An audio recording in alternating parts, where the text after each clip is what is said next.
আলোর দুনিয়াটা না একেবারে জাদুর মতো। আমাদের চারপাশে এমন অনেক কিছুই ঘটে যা দেখলে মনে হয়, আরে এটা কিভাবে হলো?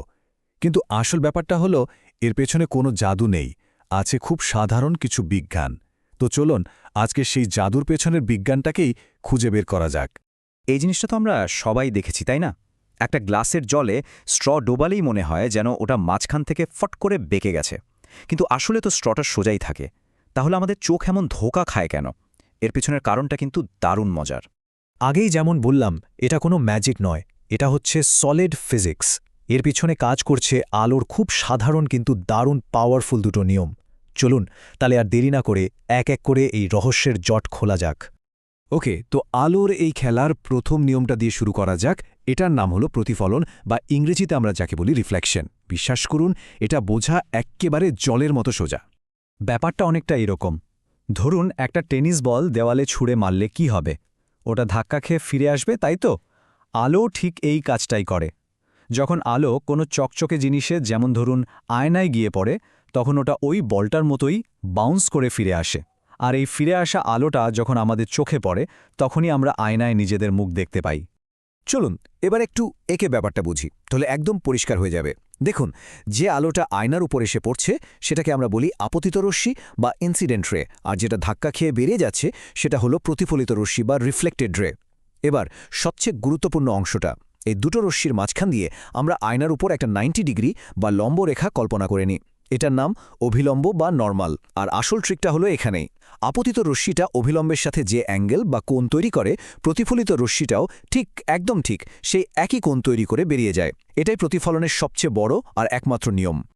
আচ্ছা, প্রতিফলন তো বোঝা গেল, কিন্তু ওই যে জলের মধ্যে স্ট্র বেঁকে যায় সেটার কি হবে? এবার আমরা সেই রহস্যের সমাধান করব।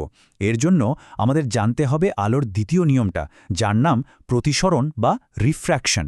আর এখানেই কিন্তু গল্পের আসল টুইস্ট। হ্যাঁ, ঠিকই। আলো কিন্তু সবসময় সোজা পথে চলে না। যখনই ও একটা মাধ্যম থেকে অন্য মাধ্যমে যায়, ধরুন বাতাস থেকে জলে ঢুকছে, তখনই ওর রাস্তাটা একটু পাল্টে নেয়, মানে বেঁকে যায়। আর আলোর এই হঠাৎ করে বেঁকে যাওয়ার জন্যই জলের নিচের জিনিসগুলো দেখতে এমন অদ্ভুত লাগে। কিন্তু প্রশ্ন হলো, আলোটা কেন বেঁকে যায়?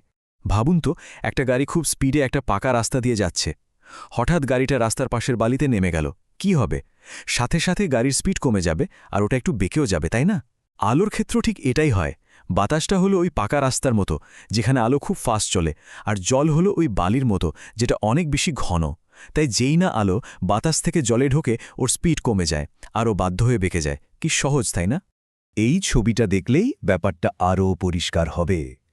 আলো যখন হালকা মাধ্যম মানে বাতাস থেকে ঘন মাধ্যম মানে জলে ঢুকছে, তখন দেখুন ও অভিলম্বের দিকে একটু সরে আসছে। কেন? কারণ ওর স্পিড কমে গেছে, তাই ও আর সোজা থাকতে পারছে না। এবার ভাবুন তো, যদি এর উল্টোটা হয়, মানে আলো যদি জল থেকে বাতাসে বেরিয়ে আসে, তখন কি হবে? ঠিক, ও তখন স্পিড পেয়ে যাবে আর অভিলম্ব থেকে দূরে সরে যাবে, সোজা হিসেবে।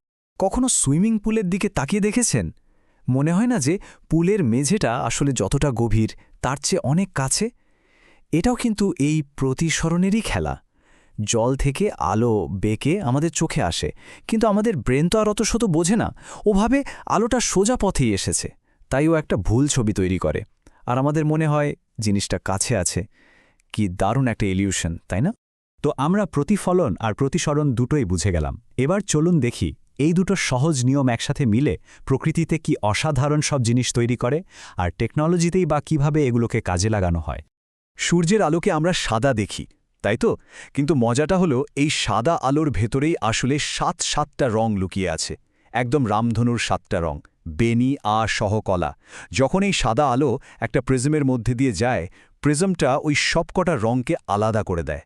এই যে সাদা আলো ভেঙে 7টা রঙে ভাগ হয়ে গেল, এই ঘটনাটাকেই বলে বিচ্ছুরণ বা ডিসপারশন। তাহলে রামধনু কিভাবে তৈরি হয়? বৃষ্টির পর বাতাসে যে লক্ষ লক্ষ জলের ফোঁটা ভেসে বেড়ায়, ওগুলো প্রত্যেকটা এক একটা ছোট্ট প্রাকৃতিক প্রিজমের মতো কাজ করে। সূর্যের সাদা আলো যখনই ওই জলের ফোঁটার মধ্যে ঢোকে, তখন ওর ভেতরেই প্রতিসরণ আর প্রতিফলন দুটোই হয়, আর তার ফলেই আলোটা ভেঙে গিয়ে তার আসল 7টা রঙে ভাগ হয়ে যায়। আর এই লক্ষ লক্ষ জলের ফোঁটা একসাথে মিলে আকাশে তৈরি করে সেই অসাধারণ রামধনু। আচ্ছা, আকাশ নীল কেন? এর কারণটাও কিন্তু ওই আলোর রঙেই লুকিয়ে আছে। সূর্যের সাদা আলোর মধ্যে যে 7টা রং আছে তার মধ্যে নীল রঙের ওয়েভলেংথ বা তরঙ্গদৈর্ঘ্য খুব ছোট ও খুব ছটফটে, তাই ও যখন আমাদের অ্যাটমসফিয়ার বা বায়ুমণ্ডলে ঢোকে তখন এখানকার ধুলোকণার সাথে ধাক্কা খেয়ে চারিদিকে ছড়িয়ে ছিটিয়ে যায়। এই ঘটনাকে বলে স্ক্যাটারিং বা বিক্ষেপণ। আর এই ছড়িয়ে পড়া নীল রঙেই পুরো আকাশটা ভরে যায়। কিন্তু সূর্যাস্তের সময় কি হয়?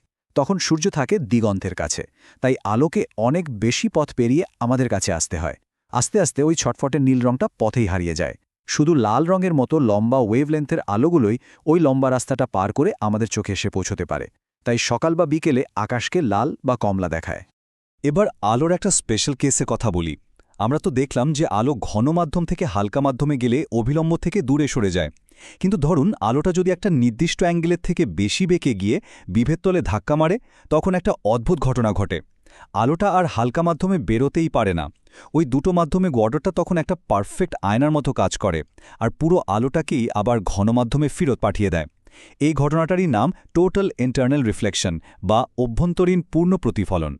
আর জানেন, এই টোটাল ইন্টারনাল রিফ্লেকশনটাই হলো আমাদের আজকের হাই স্পিড ইন্টারনেটের পেছনের আসল টেকনোলজি। কিভাবে? ফাইবার অপটিক কেবেলগুলো আসলে খুব সরু কাঁচের তার, এর মধ্যে দিয়ে আলোর সিগন্যাল পাঠানো হয়। আলোটা যখনই কেবেলের ভেতরের দেওয়ালে ধাক্কা খায় অমনি টোটাল ইন্টারনাল রিফ্লেকশন হয়, আরও আবার ভেতরেই ফিরে আসে। এইভাবে বারবার ধাক্কা খেতে খেতে আলোটা একটুও বাইরে না বেরিয়ে কেবেলের ভেতর দিয়ে হাজার হাজার কিলোমিটার চলে যায়। আমরা যে ইন্টারনেট ব্যবহার করি সেটা আসলে এইভাবেই আলোর মাধ্যমে আমাদের কাছে পৌঁছায়। ভাবা যায়?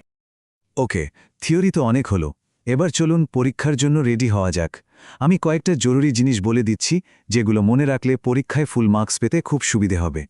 দেখুন, পরীক্ষার জন্য এই দুটো ফর্মুলা একদম মাস্ট।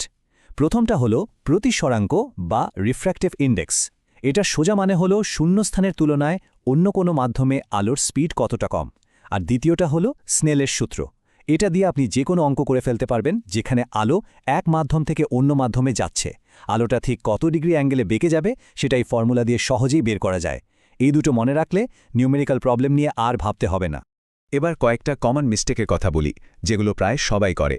প্রথমত, ডায়াগ্রাম আঁকার সময় সবার আগে অভিলম্ব বা নর্মাল লাইনটা আঁকতে ভুলে যায় অনেকে। এটা কিন্তু সবার আগে আঁকতে হবে। দ্বিতীয়ত, আপতন কোণ আর প্রতিসরণ কোণ গুলিয়ে ফেলে। মনে রাখতে হবে দুটো কোণই কিন্তু অভিলম্বের সাথে মাপতে হবে। আর সবশেষে, ঘন মাধ্যমে ঢুকলে আলো অভিলম্বের দিকে বেঁকে আসে, এই সহজ নিয়মটা ভুলে গেলে চলবে না। আর হ্যাঁ, প্রিজমের ক্ষেত্রে বেগুনি রং সবচেয়ে বেশি বাঁকে আর লাল সবচেয়ে কম। এই কয়েকটা জিনিস খেয়াল রাখলেই দেখবেন আর কোনো ভুল হবে না। আলোর এই দুনিয়াটা নিয়ে যদি আরও ভালোভাবে আরও খুঁটিয়ে জানতে চান আর পরীক্ষার সমস্ত ভয় দূর করতে চান, তাহলে আমাদের সাথে সরাসরি যোগ দিতে পারেন। চলে আসুন আমাদের অফলাইন ব্যাচে, কোচবিহারের জিনিয়াস কিডস একাডেমিতে। আমরা একসাথে ফিজিক্সের সব কঠিন কনসেপ্ট একেবারে জলের মতো সোজা করে ফেলব। তাহলে আলোর খেলার এই বেসিক নিয়মগুলো তো এখন আমাদের সবার জানা। ফটোগ্রাফার থেকে শুরু করে ম্যাজিশিয়ান পর্যন্ত সবাই কিন্তু এই সহজ নিয়মগুলোকেই কাজে লাগিয়ে অসাধারণ সব জিনিস তৈরি করে। এখন যেহেতু নিয়মগুলো আমাদেরও জানা, তাহলে একটু ভাবা যাক আলোর এই জ্ঞানকে কাজে লাগিয়ে আর কি কি নতুন ইলিউশন বা মজার জিনিস তৈরি করা যেতে পারে। উত্তরটা কিন্তু আমাদের নিজেদের কল্পনার মধ্যেই লুকিয়ে আছে।